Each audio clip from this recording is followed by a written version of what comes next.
How did you hear about this job?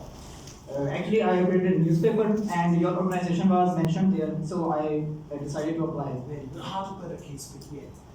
What are your hobbies? My hobbies, I like to play cricket and also I am reading some books. Do you have any hobbies or special interests?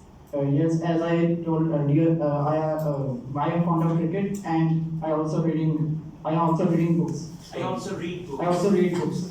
Okay. What the toughest decision you made today? The toughest decision I made is Today? Alright.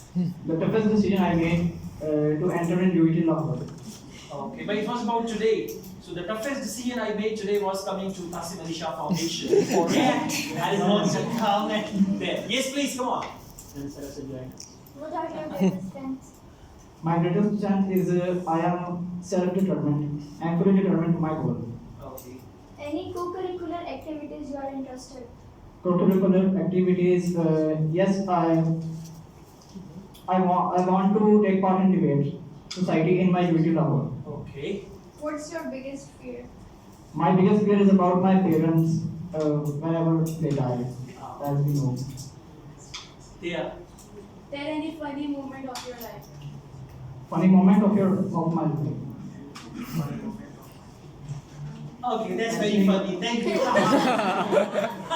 Thank you. I don't remember. Alright, good job. Overall, it's good. Keep it up like this, right? Yeah. Next one.